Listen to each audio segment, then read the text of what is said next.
Yo, what it do, everybody? This your man Dre, aka Dre on Wheels, and this is episode 14 of the 11:30 podcast, Talk Pro Wrestling. How everybody doing out there, man? All my wrestling fans, you joining me here with a crazy wild week it been. It just seemed like it just been a wild week in wrestling, though. But nonetheless, you guys. But this week here on the podcast, my guest all the way from Shanatoga, however you say it, Tennessee, Shanatoga, something like that. But my man, he's a vet in the wrestling business. He wrestled through 4 different decades, been wrestling over 20-something years. My man, Drew Game. He's going to be joining me here in just a bit here on the podcast. But also, you guys, I want to thank my guest last week, my man, referee Sean O'Brien, and also surprise guest, Paradigm Pro Wrestling champion, Freddie Hudson. I appreciate you guys, man, stopping by and chatting it up with me here on the podcast. That was a blessing. I appreciate it so much, though. But you guys, man, I'm back this week. Got a guest, man. We're gonna bring him in. My man, Drew Game. What's going on, Drew Game? Man, I'm doing good. God's provided me, good health. Well, not good health, but He's provided me good recovery through all this stuff that I've gone through lately. So I'm doing better today than I was yesterday. Okay, that's good. I appreciate you joining me here on the podcast this week.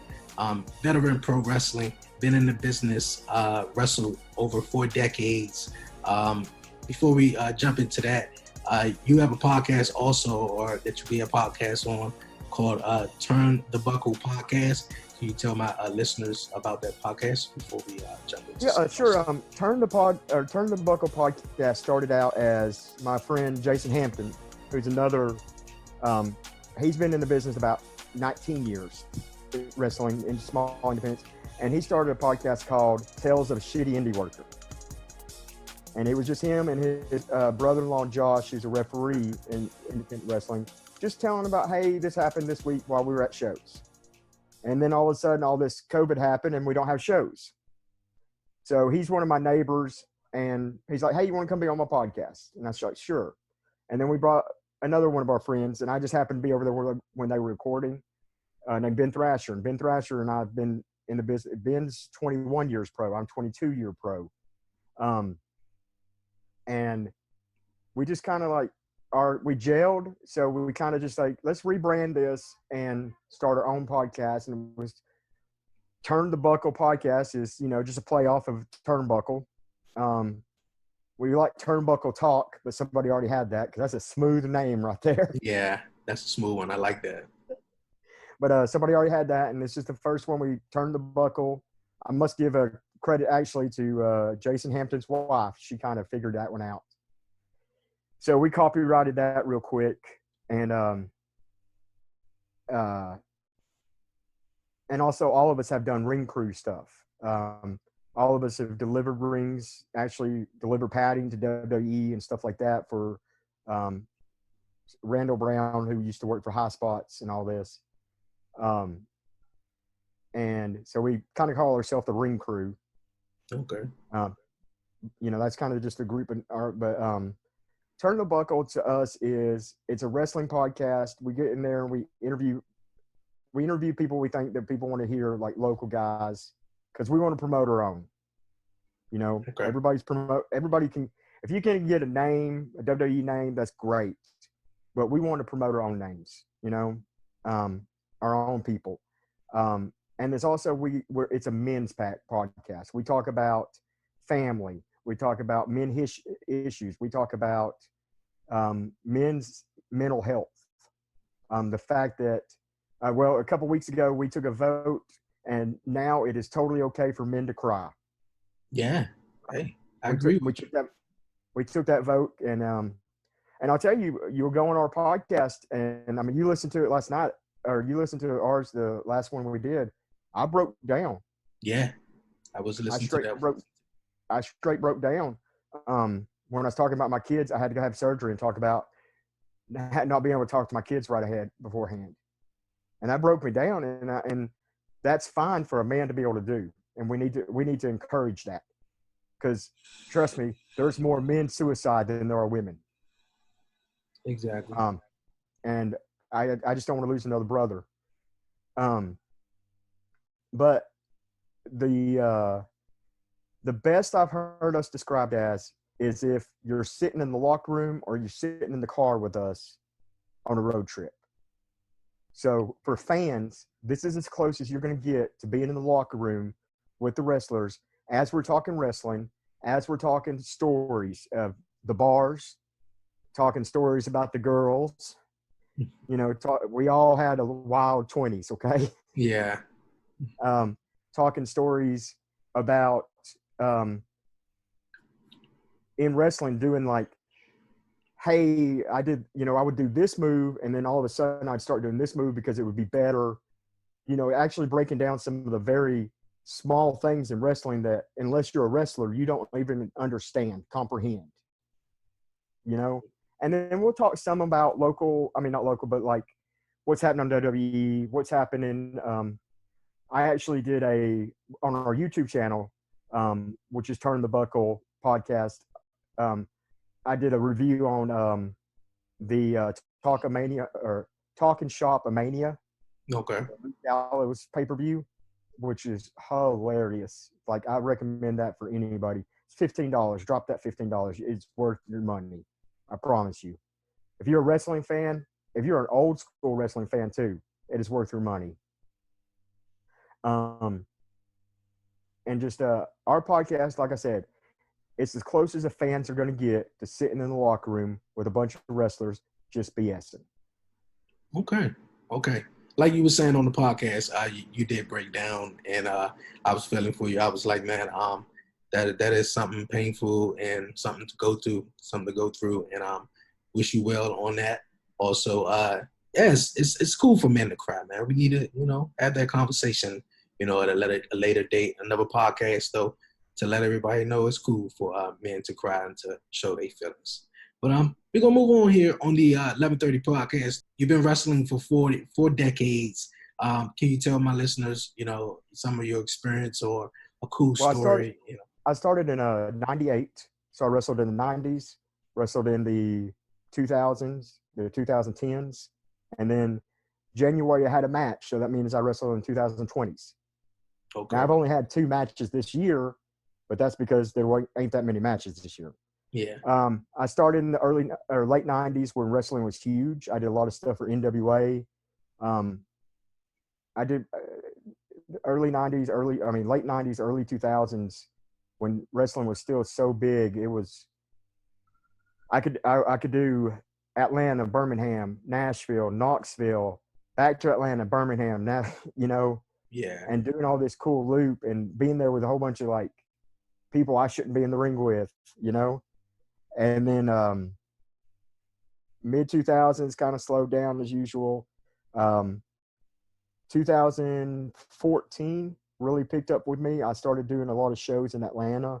We did a tour. We did Six Flags for a month for the. I was in part of this. It's called Monstrosity Championship Wrestling, where it was monsters versus wrestlers.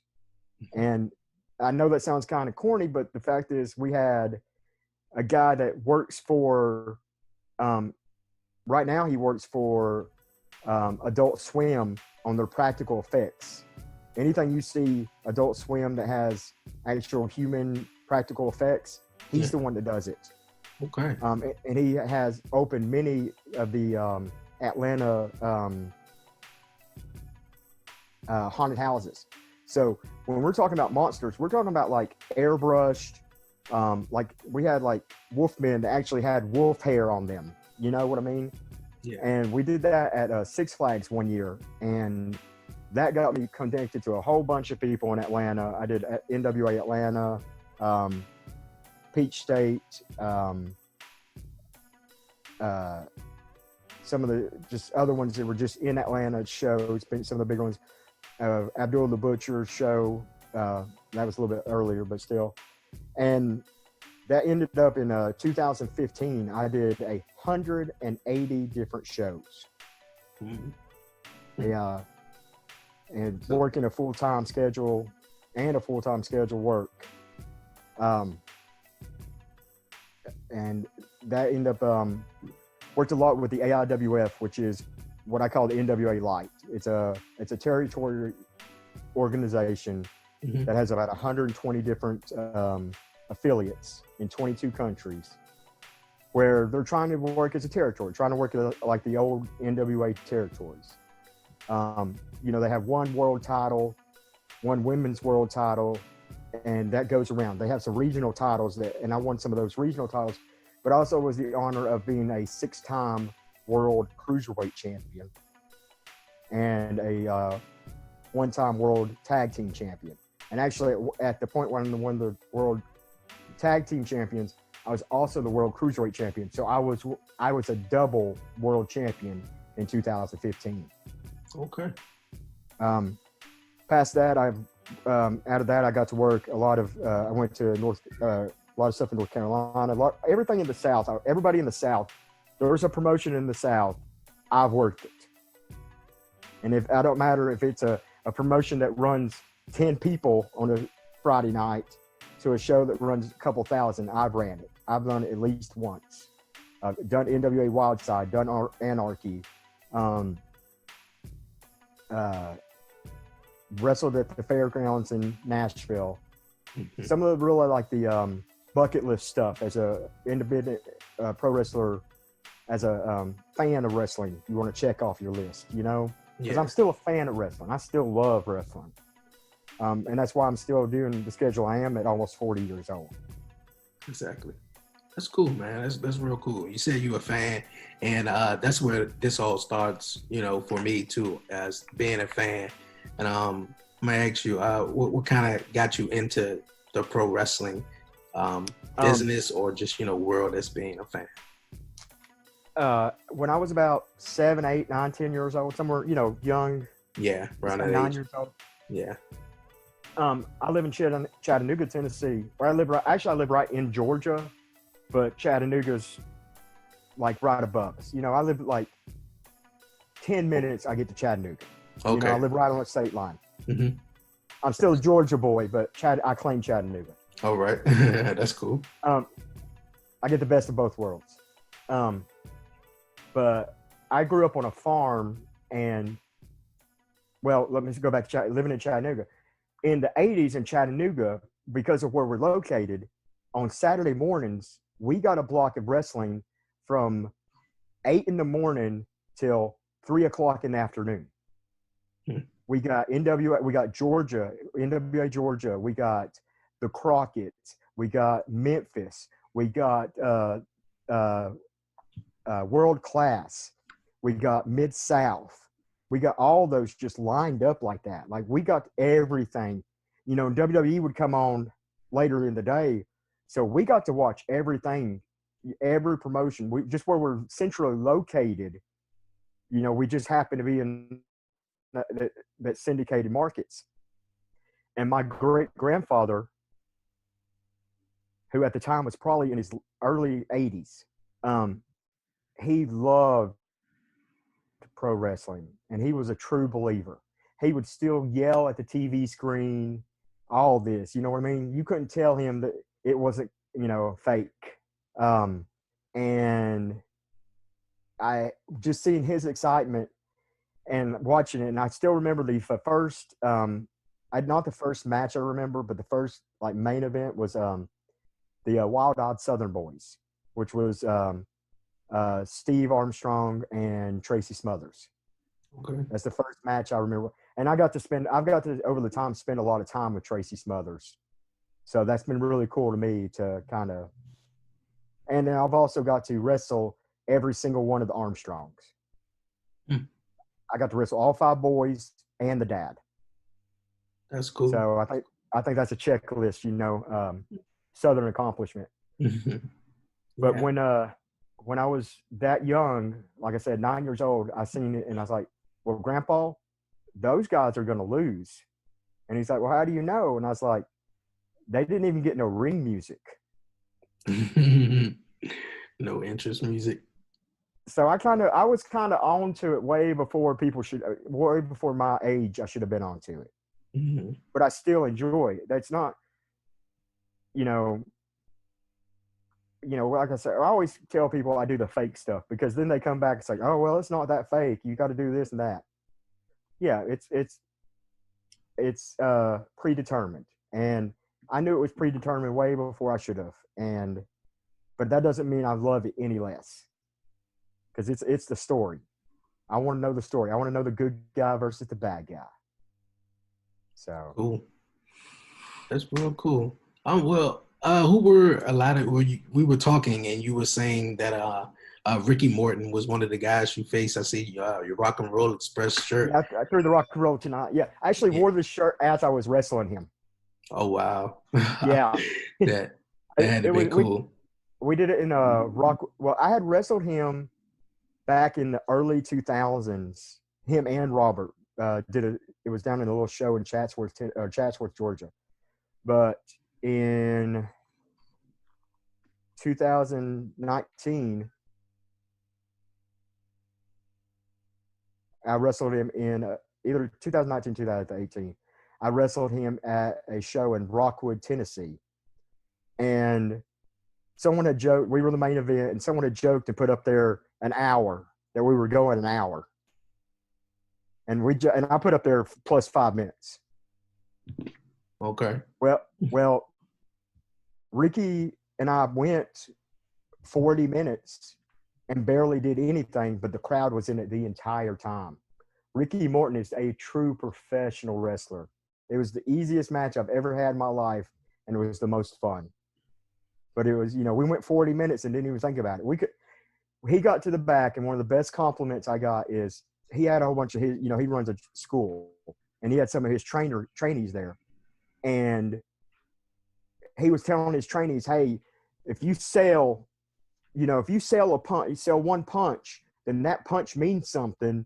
Then you can get more mileage out of that one punch than you have to do 18 backflips and all this, the usual veteran stuff. And he was preaching this all night. And when we got done, he came to the back. He's like, all that stuff I've been preaching to you, watch this guy right here because he knows what the F to do. Mm-hmm. And just like, I'm just sitting there like, Ricky Morton likes my stuff. You know what I mean? So, I mean, that's really, it's like, you get to see these guys that you grew up watching, and just it's really cool to get to be contemporaries with them and not just, fans of them. And you're still fans, but you get to be in the same locker room with them and sitting next to them. So, yeah, that's cool. That's my advice too. If you're a young guy or if you're a veteran, I mean, I was 20 years in then, go sit next to that old guy and listen, because that guy is just spitting knowledge. He knows more. Ricky Morton has forgotten more pro wrestling than I will ever learn in my life. So that's my advice. Go sit and talk to him and say, hey, what do you think about this? Da, da, da. You know what I mean? Start a conversation with him. Most of them guys will talk to you all day long. That's good. That's good. And Ricky Morton is actually still wrestling to this day. Well, he probably haven't wrestled lately though. But I seen him on the NWA teaming with his tag team partner. Yeah. He also his school runs a maybe once a month show on Sundays. He's actually doing a lot of teaming with his son, Kerry Morton. When I checked him out on NWA Power, because I was looking for some, wrestling to catch up onto, WWE and all the wrestlings that was on TV at the moment. Didn't have no fans, so it was hard adjusting to. So a lot of people recommended NWA Power. So once I saw that, it's a great throwback show. Yeah, I really loved it because it was really cool to me. It was like they were in the studio, and it was just the connection. No entrance music like you were saying when you were young. You knew that they were going to lose, but they had no entrance music. The real popular people had their entrance music.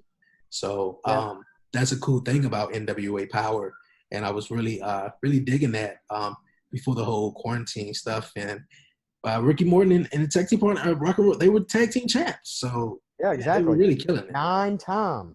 Yeah. Really killing it. So, who were your favorites growing up? Um, I was always a bad guy wrestling fan. Okay. So I liked Rick Rude and I liked Ric Flair. And those were like the two that I just remember always enjoy watching. Just the confidence, and that's a lot how I am now. That's my character in the gist a lot is that. When I got older, Chris Jericho has been a big influence in my wrestling life in general. Just the fact that he just reinvents himself, but I've liked him since the day he came in, on WCW. Yeah.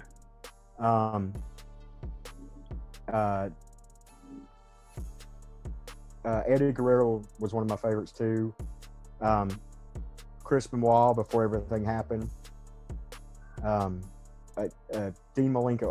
I like the bad guys and I like the shorter guys. Kevin Sullivan was just a genius. I remember watching him on Smoky Mountain. He came in and spiked had the golden spike, and he spiked this guy and just bloodied him all up. So it was really cool. And as I get older, like I start watching these older shows, I like watching the Fargos, and then a guy named Ron White, who was a territory wrestler in Tennessee, and he got so much heat. So he would fly a little plane to these. They run out of like Knoxville area, so they'd run like North Carolina, Virginia, West Virginia, Tennessee, some in the tri-state area, Tennessee. And this is the 70s, and he would fly this little plane and land in these farmers' fields, okay, and go make the show. And one time in West Virginia, the fans got to his plane before he could and burned the plane to the ground. Wow. That's being hated on the next level. Yeah, it really is. And then Ron White was the manager that was on the Smoky Mountain, if you remember that, was in the wheelchair. That was him later in life. But just hearing about stories about that. I love hearing about how hated you can be. So love Jim Cornette, love the Midnight Express. Actually, when my tag team partner, Ray Fury, and I got together, we said everybody wants to be all these new teams. We want to be we want to be the Midnight Express. Mm-hmm. Because we wanted to be Bobby and Stan because they were just so smooth and such. They could be coward heels or they could be the confident heels, and they could just work, and we could work. So we wanted to do that. Okay. So, yeah, heels were always the big part of wrestling. Without a heel, the baby face is nothing. Yeah. So, throughout your career in wrestling, which one you played more of a favorite? I've been the heel a lot more in my life. Okay.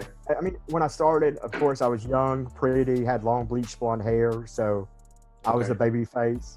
Yeah. But I always had heel tendency. When I really made my resurgence back in 2014, I came out starting to wear a sweater vest. Okay. And nobody hates somebody. You can't not hate somebody in a sweater vest. And then I started wearing some fur coats too and all this. So just being the heel is more me. Being the smart ass, being the, cocky, and then being the, the chicken one too. I can get away with, I'll run and, get the crybaby chants and stuff like that. So yeah. I enjoy being the heel. I super enjoy running an angle with someone where I'm the bad guy and I keep beating them. And then finally they get that big victory over me. And that pop is so big. And it's just, I know I helped build that. Mm-hmm. They couldn't have got that big pop without having me as the bad guy. And that's my job I do. Yeah. That's cool, man. That's very, very cool. Wrestling, after the 4 decades and stuff.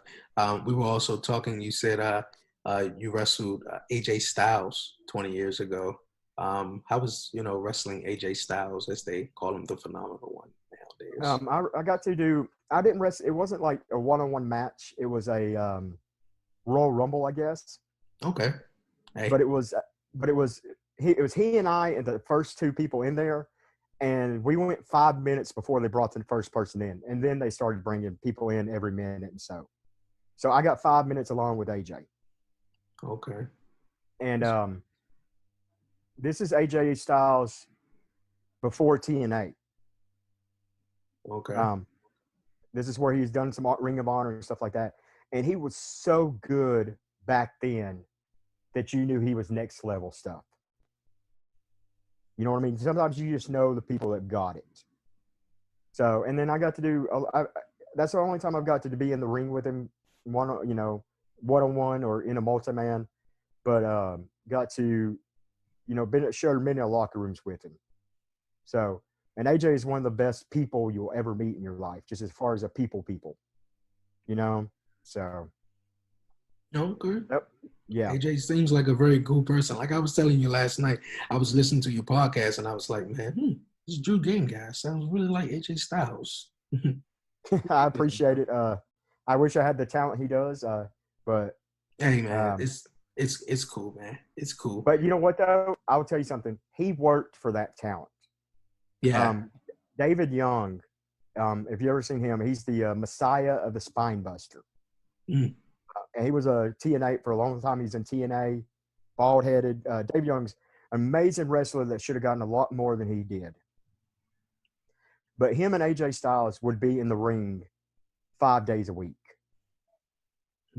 And then they would run all these shows like when they were in TNA, and they would do all these indie shows, and they would go 20 minutes and just do wrestling for 20 minutes, right?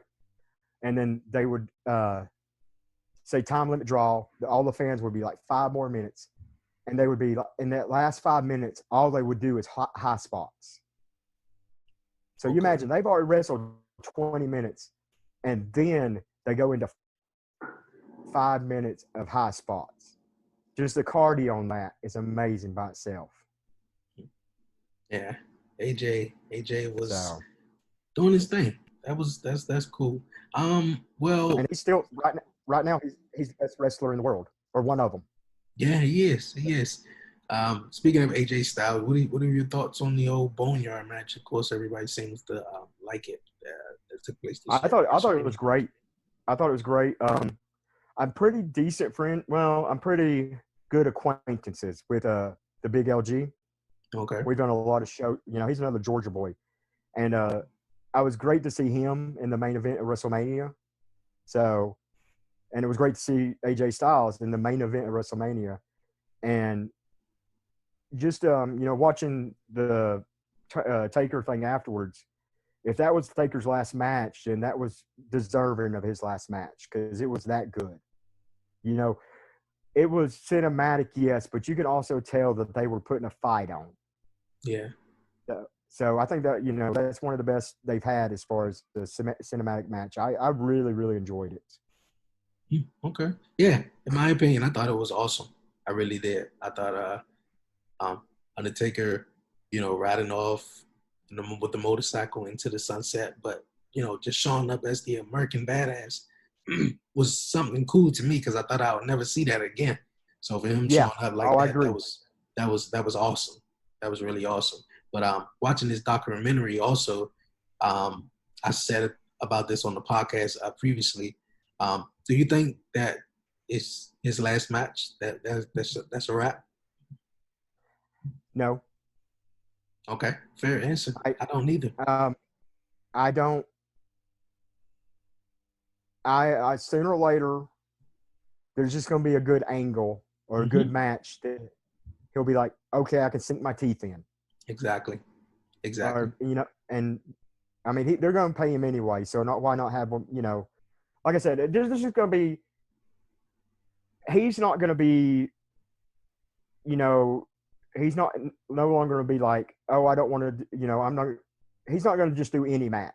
It's got to be something he's going to sink his teeth into and get involved in, like that Boneyard match. Mm-hmm. So.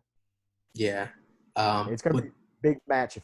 But yeah, I don't think it's his last one, but I don't think he's going to have 5 more total. Nah. You know what I mean? I definitely think it's just going to be one more match, and that's just going to be it. Of course, he will want to, have his last match in front of 70, 80,000, fans in front of a stadium, which we all thought his last match was going to be WrestleMania 33 with the whole ending with Roman Reigns and him leaving the coat and the hat in the ring and thinking that was so too. Yeah, and then he turned around and came back. So, but I think he's going to come back for one last match. Because of course he's going to get paid. Yeah. But here on the 1130 podcast, I have my man Drew Game, veteran in the pro wrestling business. He wrestled all over the place, in down south, everywhere you name it.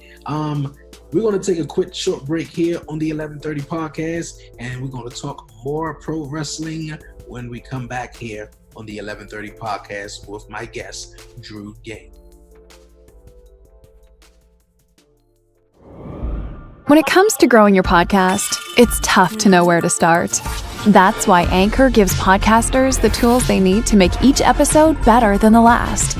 Now, Anchor Analytics includes new stats from Spotify to help you better understand who's listening and what they like about your show. With charts that let you see how far people are making it into each episode and where they're dropping off, you can plan your podcast around the content that performs best. Hover over to see how many people are tuning into specific segments and learn what hooks your audience by comparing the average listening time across multiple episodes. Using anonymized demographic data from Spotify, take a granular look at the age and gender of your listeners to start tailoring your content or targeting new audiences. Track analytics from multiple platforms and Spotify insights. Everything you need to grow your podcast all in one place with Anchor. Welcome to the Wrestling Heroes and Insiders Podcast, aka The Whip Show. Your co-hosts, Deshaun Whip Dog Whipple and Devastating Daryl Pace, each and every week will bring in some of the top pro wrestlers from around the world. I'm talking WWE, WCW, Impact Wrestling, NWA, and more. So sit back, get your favorite drink, and listen to some great stories told by those amazing and sometimes crazy pro wrestling superstars. Yo, you guys, welcome back here to the 1130 podcast, Talk Pro Wrestling. This week, my guest all the way from Tennessee, my man, Drew Game. He's a vet in the pro wrestling industry. He wrestled everybody, and he's been everywhere. So you guys, welcome back to the 1130 podcast. Drew Game, how you doing? Having fun here on the podcast? Great. I'm having fun on this podcast. Okay. I like doing podcasts. That's what I do now, apparently. So, hey, that's don't cool. forget my podcast, Turn the Buckle Podcast. You can find us all over on everything: Google, Spotify, Apple. It's Turn the Buckle Podcast. Exactly. You heard it. Turn the Buckle Podcast. You can find them wherever you get your podcasts. Google Podcasts, Spotify, Apple Podcasts, wherever you get your podcasts. Turn the Buckle Podcast. But during the break, me and my guest, Drew Game, we were just chatting it up, some wrestling though. But what are your thoughts before we jump into this crazy past week in wrestling? What's your thoughts on the current scene in wrestling now, especially with no fans going on? And what's your thoughts on that? It's hard to watch at times. It's hard to get excited at times on it, I guess. Yeah. But as far as the wrestling wise, man, you've had some of the best wrestling matches that you could have. Yeah. They've been letting like AJ and Daniel Bryan match for the SmackDown title. That's got to be the best empty arena match they've had. You know. So, and they've let Drew go out there. They're letting Matt Riddle go out there and just have wrestling matches, and that's great. You know, as far as being a wrestling fan, I can't imagine how hard it is for the performers. You know, not to be able to have any communication with each other on spots and stuff, especially when you're going exactly 30 minutes and stuff, and how hard it is to work that. But as far as the performers go, I think they're doing a hell of a job. But it's just there's something missing, and in the back of your mind, it's kind of like when you watch a movie that has CGI, but it's trying to make it look like there's no CGI. Okay. You know what I mean? Yeah. And your mind knows there's something missing there. You know, even though your mind's telling you that that's not real, no matter what, you know, and that's kind of what it is with the fans. I'm glad that WWE, you know, bit the bullet and brought the NXT crowd out there, because I do think that adds something. And AEW trying the same thing or doing the same thing first. I'm glad there's some audible response to stuff. Okay. So. Yeah. AEW started out doing it first, and I see WWE was, I guess, taking the safety precautions and trying to get some of the guys tested. But they wound up, you know, having the fans and stuff like that. And you were saying that throughout this pandemic and, you know, WWE, we've been seeing some great wrestling matches, Daniel Bryan, AJ Styles. What was your thoughts? Did you like the old Edge versus Randy Orton when they built it up as the greatest wrestling match? You know, the thing is I loved about it, I loved Charles Robinson in the bow tie. Okay, yeah. I loved him having the Fink as the ring announcer. That was beautiful. That was cool. I didn't like the stupid camera angles, like when he got him locked in the DDT and you seen it looking up. But I did like the camera angles as far as like watching the superplex go through. Okay. You know what I mean? Yeah. So, was it the greatest wrestling match ever? No. Was it a damn good wrestling match? Yeah. Yeah. In my opinion, I thought it was a good one. Yeah, they just built it up too much, you know, as it's going to be the greatest wrestling match and stuff like that. So, and even Edge and Randy Orton both said that it's not going to be, because it can't be. Yeah. Like the greatest wrestling match is subjective. Like everybody has their own opinion of what is the greatest wrestling match to them. But as far as pulling out all the stops, I enjoyed it. I enjoyed I enjoyed them using finishers from people from their past. You know, Edge using the Unprettier and Orton using the pedigree. Yeah. You know, little stuff like that. I did enjoy seeing stuff like that. It was a very cerebral match, you know. So, like I said, it was a good match. I enjoyed the match. Some of the stuff was a little corny, but besides that, you know, but it's the greatest match. It wasn't. Yeah, WWE is making the best of what they can with what they have. But what's your thoughts on the old cinematic matches? And do you think they are overusing the whole cinematic, you know, match rule or thing? No, I don't. I'm one of the few people that enjoyed the tag team match. It was like ninjas and. Oh, you talking about the one with the Street Profits and the Viking Raiders? I did not know what that was. I don't either, but it made me laugh. It made me laugh really hard, and like I was watching that with a whole group of, actually the Turn the Buckle podcast family. We were watching that all together, and it was just so stupid. But you know, that's been their worst one easily. Yeah. I didn't really like the swamp match either. Yeah, me neither. Me neither. But the only part about that. Go ahead. Go ahead. The only part about it.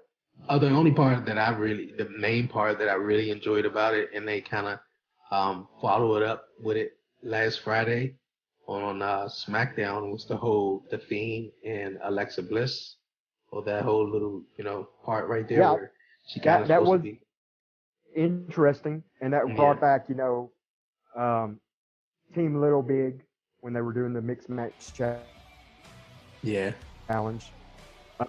And then the Money in the Bank match I really enjoyed. So, I mean, they just kind of been hit or miss. I think I'm glad they're trying something because WWE has all this movie making opportunities. And then you have some of the best minds in there. They've got Jimmy Borash. And Jimmy Borash was, while Matt Hardy was really responsible for all those matches in TNA, Mm-hmm. he's the one that put that together cinematically, and put that on film and all that. So if they use him as much as they can and use Bruce Pritchard's, all these great vignettes that we remember as a kid, the Razor Ramon and the $1 Million Man getting the belt and all those. Bruce Pritchard made those. So he knows what he's doing there. So I want to see one. I don't know if I need to see one every pay-per-view, but I won't be too mad if I do. Mm-hmm. Okay. If you do, but I don't want more than one per pay-per-view. Yeah, you got that right. I don't really want, one every pay-per-view, maybe every now and there. The bar fight between Sheamus and Jeff Hardy was pretty cool. I thought I agree. that was great. So if they do more stuff like that, I'm good with that. Yeah. Just don't do, like I don't do the Overboard one every pay-per-view. Don't do the Street Profit one. Don't do the swamp match. But, fights in outside areas or different areas, I'm good with that. That at least adds something different to it. And I guess we could go right into Raw Underground on that, huh? Yeah, we can go right into that. Well, Raw this past Monday night, we seen a new, I guess, what we want to call it, a segment or something. Raw Underground. A lot of people, I don't know if you played, video games maybe when you were younger, but a lot of people said this was Def Jam Vendetta vibes, like a see game that. this was so crazy though. Like I didn't picture Shane McMahon coming back in this form. The only thing about this, I don't like how WWE in a way spoiled it. I got the WWE app, so you get certain notifications when it comes in. So I would just love that they didn't spoil that and just, or maybe if I didn't have the app myself, maybe I wouldn't have got it spoiled. But hey, it was dope, seeing Shane McMahon come back, having his own little segment, and I guess the Hurt Business is really taking over. What was your thoughts on it? I liked it. I didn't get to see all of it. I saw the Hurt Business part of it. I'm really mad that I missed Dolph Ziggler's match in it because that's the guy I wanted to see it the most. Okay. I think it's great because they can bring in NXT guys that they have and get to kind of showcase them, but not showcase them. You know what I mean? Okay. And then I think it's a great platform. They could do a whole bunch of stuff. I tell you what it reminds me of is No Holds Barred, Battle of the Tough Men. Okay. Yeah. Yeah. Kind of, so they need something for that third hour. Most definitely. They tried it with a while ago when Mick Foley was around, I believe. And the whole third hour was going to be anything goes or whatever like that, but that flopped. Yeah. So now we're here again with Raw Underground. And if that's that third hour, I'm not upset about that. Because that gives you something you can use young guys and use younger talent. And you could make someone you could build someone up to be really imagine bringing Chad Gable over there and him just beating everybody's ass. You know what I mean? Just him as an Olympian just throwing people around. And you could get Chad Gable over as a world beater. Yeah. So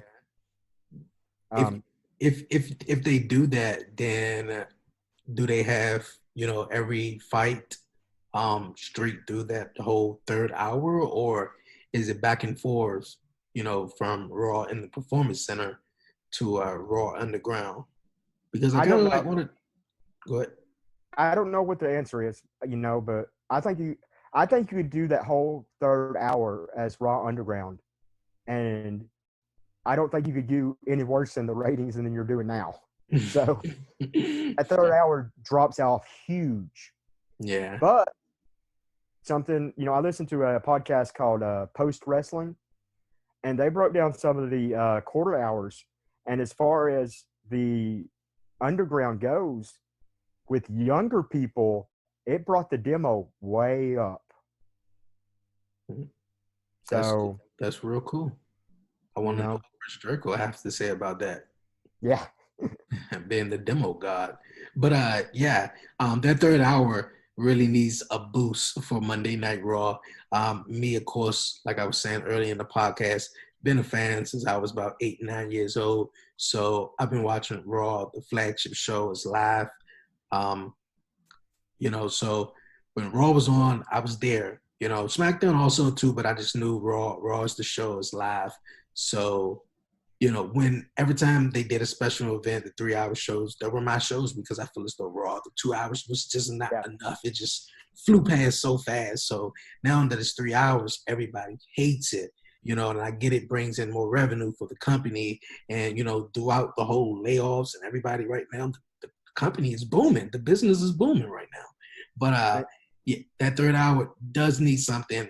And like I was saying to one of my guests on the podcast recently, I say a story that people can really get into, maybe Edge or Randy Orton, but I don't think they're going to use that for a Raw. They're going to say that for a pay-per-view. Like an Iron Man match, can be really, really good, So, hey.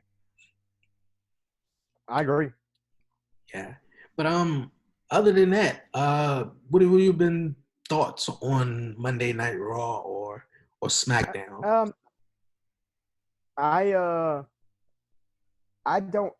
usually DVR them and speed through them and catch the stuff I want to highlight. I listen to a couple of podcasts that do reviews on them, so I usually watch the stuff that I want to watch. That interests me. Okay. I'm more likely to sit down on a Wednesday night and watch AEW or NXT than I am to watch Raw, SmackDown. Yeah, as far as like on the same night as it's happening. But that's just part of life, really. That's just busier days for me and stuff. So I understand. With AEW and NXT comes on Wednesdays, which one do you prefer to watch first? I usually watch AEW first and then go back and go through NXT. Okay. Because AEW, there's more going to be the surprise factor. Exactly. Now NXT, I know there's going to be some good wrestling. I'm going to go back and watch that good wrestling. But AEW, you don't know what's going to happen. So they still have that new vibe. So right about plus, that. I know a bunch of people that own AEW or especially on the dark shows, being so close to Atlanta and being so close to their training facility down there, QT's training facility. Mm-hmm. I've got to wrestle with or in the same shows as a lot of those guys down here in the Georgia area. Okay, that's cool. Like Alan Angels 5 got to do a match with him. Probably a year and a half ago. So that kid works his butt off. I'm so happy to see him signed. Got to wrestle Warhorse before he was Warhorse, back when he was Jake something. I can't remember what his name was. Not Jake something, the actual wrestler name Jake something, but yeah. But before he was Warhorse. So I've got to wrestle a whole bunch of people's third match, it seems like. I'm very safe and I'm very veteranish, so I've gotten to be a whole bunch of people's early matches to help them learn, help take care of them. Hey, that's what it's all about. The people, you had a chance to work with before they even kind of, made it big. So, you was a really, really help to a lot of people, to say the least, though. Yeah. We were also talking about NXT that took place last night over on USA.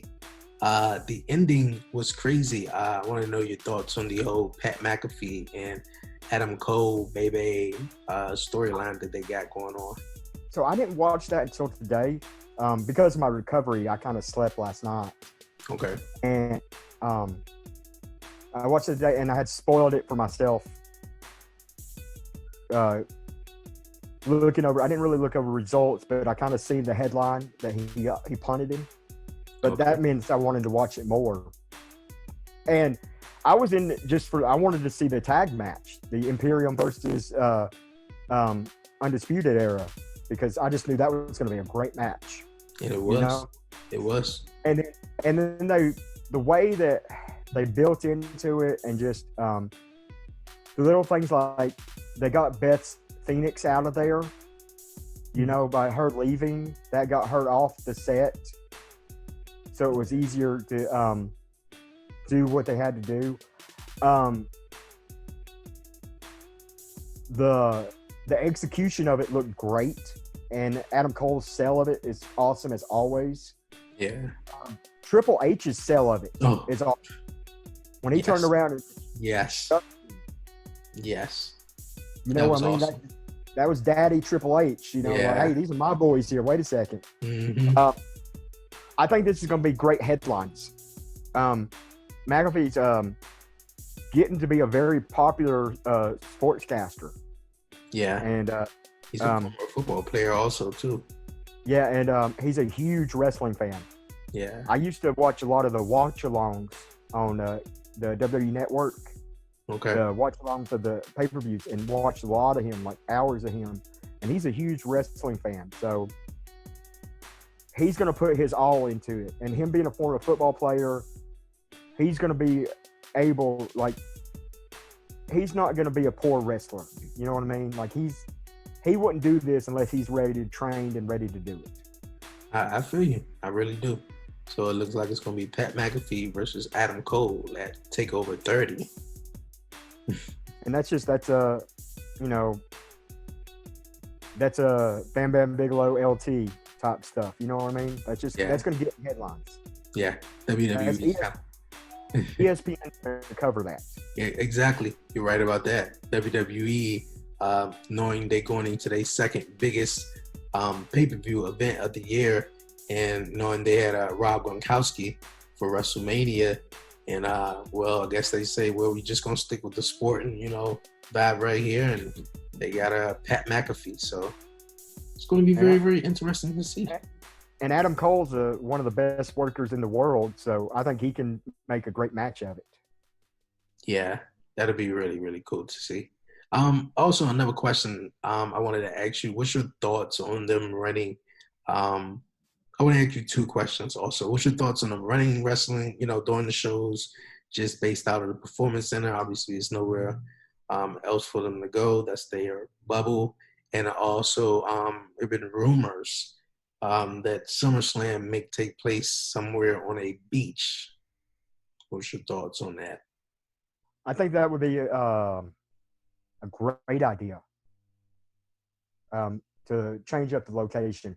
Remember, they did a Beach Blast one year on the beach. Mm-hmm. And so if you're not having to worry about making money as far as the fans, you can do all of these locations that you wouldn't usually do. You wouldn't ever do it on the beach before because you couldn't get fans in there. Well, you don't need you're not going to get fans in there anyway, so why not do it? And they could tape over a good amount of time so that you could always have the right sunlight and all that. So I think that's a great idea. It's just it makes the pay-per-view look different. And that's something people have been yelling for years, that the pay-per-views don't look different. Mm-hmm. Well, especially lately, the pay-per-views just been looking the same because of the whole Titantron format they've been having with the whole LED lightning and stuff. It's just been the same old thing. How happy were you to see the In Your House set? Man, you know what? That's cool because I'm a young cat. I'm 29 years old. So that was my first In Your House. So, and that was cool too, to see Io Shirai jump off the house, see Io Shirai put Charlotte through the house. Not even that, Johnny Gargano with his match, and he ran back up. It was his entrance. He came out the house, and, Yeah. and he ran And back there's to the picture of Michael Hayes there. Yeah. It was great. Oh man, that was really cool. So And to see, that reminds me, like, I used to love the Halloween Havocs that WCW used to do, and they put the set up and the Beach Blast and the Sturges, you know, and WWE would have used to do. Remember, they do all those. One year, it was a Last Man Standing. I think it was like a TLC show or an Extreme Rules show, and they had things of chairs just hanging down from the ceiling. Yeah, and John Cena pulled one of those down. It came crashing down on whoever he wrestled. Yeah. So I just think that having a diversified set where the wrestlers have something to play with. Okay. You know what I mean? So I think that being on the beach is great. And then being at the Performance Center is, you know, they're doing what they can. Mm-hmm. They can control costs. They can control disease control. You know, they can clean that area quickly because they know how to clean that area quickly. Exactly. But yeah, they have to, you know, do their thing at the Performance Center. But like you were saying about just having a different vibe and different settings and stuff like that, I just remember growing up, man, and I didn't get a lot of the pay-per-views growing up, but now the WWE Network made it available for me to see those. But even though I saw them, you know, a while from now, though, but I didn't get a lot of pay-per-views growing up. So watching that Sunday Night Heat before maybe Backlash or Judgment Day or Fully Loaded, you know, it was just like, oh my gosh, man, you know, you just knew it was a different vibe. Not only that, Howard Finkel, you know, he was the pay-per-view guy. You knew it was a pay-per-view when Howard Finkel was the ring announcer, and you just, you know, it was a different set. And like I said, I didn't get pay-per-view, so it was a certain channel you had to tune in where the whole TV was just scrambled. So the only time, the only time it would get clear is when the pyros will go off or anything, and it just come clear and just get excited for that quick second and just be like, so man, like my favorite moment of, you know, that time was in May of 2000 when The Undertaker was making his return. He was going to be the American Badass. And I did not know why the crowd was going away. Like watching it visually, man, it's beyond. But just hearing your heart's pounding, just like, what is going on? But you know whoever it is. But as the commentaries pick up, it's The Undertaker. Man, like that was like the best time watching a scramble pay-per-view. That was awesome. But yeah, that's when you knew pay-per-views were pay-per-views, when the Titantron was really, really different. But hey, we're gonna move on here on the 1130 podcast. And you was talking about timing in your career. And before we wrap it up here, I just want to hear, you know, something about that, you know, timing. Well, pro wrestling is kind of like the music business. You know that I mean, at one point in my wrestling career when I was younger, I was really, really good. You know, I would walk in the locker room and I was the best in the locker room. And basically, well, I even had a tryout with Noah. Masawa came over and did his Great American expansion where Noah got their junior cruiserweights or their junior heavyweights. And Ray Gordy is Terry Gordy's son, who is also Jesse in WWE, is from Chattanooga also. And they did a tryout here, and I was one of the people chosen to do that tryout, and I was one of the people chosen to go over. And I was young. I was just 20 at the time, and I was already married, and my ex-wife pretty much convinced me not to go. And that's one of the biggest regrets in wrestling I'll ever have. But then I had other opportunities, and most of them early 2000s was I lost them because of my own demons. And that's reason, like, I've had a couple of people say, hey, why'd you never get signed? You were on that track. Demons caught up with me.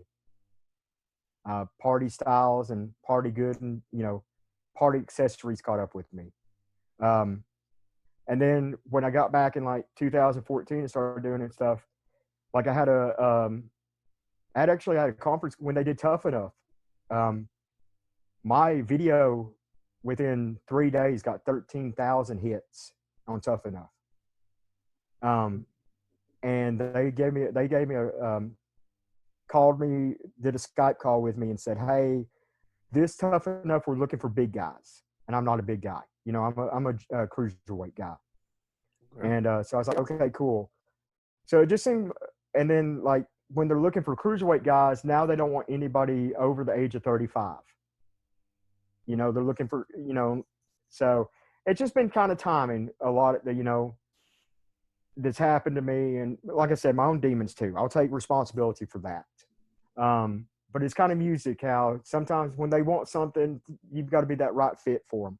And I've just never been the right fit at the right time. And I'm not upset about that now.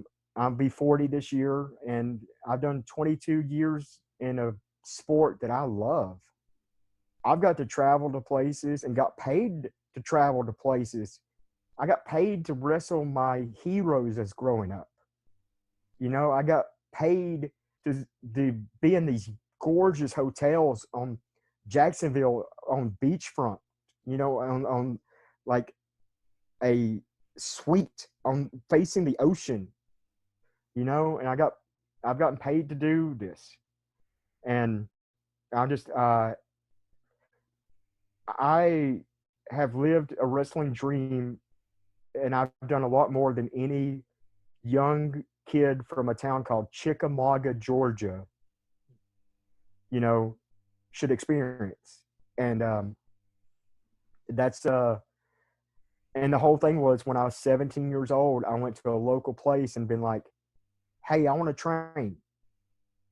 And I got my ass beat and got my ass beat and got my ass beat and kept coming back, but I wanted this. And that's, I took that leap of faith that I wanted this. And because of that, I got to live my dream. Did I get to live it to the fullest? Yeah, I think I did. Did I make $1 million? No, but not everybody in music that gets to play music makes $1 million either. But doing 22 years nonstop, I think that's pretty damn good. Hey man, that's cool. That's very inspiring, and that's really cool, man. Drew Game here on the 1130 podcast, Talk Pro Wrestling. Drew, man, I thank you for joining me here on the podcast this week. All right, let me get my plugs in real quick. Okay, cool. follow me on Twitter. I need some Twitter followers, okay? All the other social platforms, I'm over thousands. So I need some Twitter followers. My Twitter is at Drew Effin Game. That's also my Instagram. And on my Facebook, it's actually under my real name, which is Andrew Germain. But the other main reason I'm on this podcast is I want to promote my podcast, which is Turn the Buckle Podcast. We're on every podcast system you can find. We're out of Anchor. Is our supporting, is our base that helped us push out to other places. We're on Facebook under Turn the Buckle Podcast. We're on YouTube under Turn the Buckle Podcast. Our Gmail is turnthebucklepodcast.com or at gmail.com. Our Facebook is, we're slowly getting, we've hit over 200, almost 250 likes on the Facebook. And we're almost at 1,000 listens total for our podcast, which is, cool for us. It's building something from the scratch. And we were super happy when we were getting like 20 listens and 10 listens or 15 listens. And now we have 2 shows over 100 listens. So, and like I said, it is as close as a fan's going to get to being in the locker room, sharing stories with wrestlers. So if you want that experience, come to Turn the Buckle Podcast. That's cool, man. I appreciate you joining me here. You dropped all your plugs. Don't forget, you guys, catch him, Drew Game, Turn the Buckle Podcast, wherever you get your podcasts, YouTube, Anchor FM, everywhere. Don't forget, that's Turn the Buckle Podcast. Drew Game, thank you for joining me here on the podcast, 1130 Podcast this week. I appreciate it, man. Thank you. I had a great time. It's been great. I can't wait to join you again for your what episode is this? That is episode 14. I can't wait to join you for your 64th episode. Hey, man, I appreciate it. I thank you very much, man. I can't All wait. right. I'm going to have Thank you you, sir. on for the 64th, man. But thank you very much for joining me. All right. Man, I appreciate you joining me here on the podcast, Drew Game. Very inspirational words, very inspirational interview.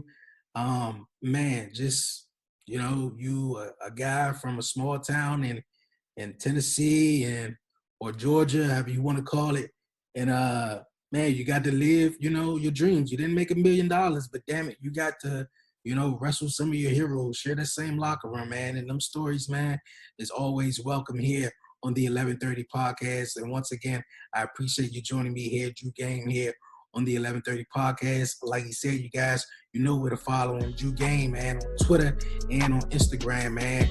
So hit him up. Also, you guys, that is Turn the Buckle Podcast, Anchor FM, Spotify, Apple Podcasts, wherever you get your podcasts. Go subscribe to Turn the Buckle Podcast on YouTube. While you at it, subscribe to the 1130 Podcast. I appreciate it so much. And also, you guys, while you at it, follow the 1130 Podcast on Instagram. Follow Dre on the Wheels. That's me on Twitter. And like the 1130 Podcast on Facebook. And you guys, man, don't forget to leave a 5-star rating review, man. I appreciate it so much. And once again, Drew Game, I appreciate you stopping by here on the podcast. Man, I do this because I love wrestling, man. I love it, man. Thank you guys for joining me. It's your man, Dre, and I'm out.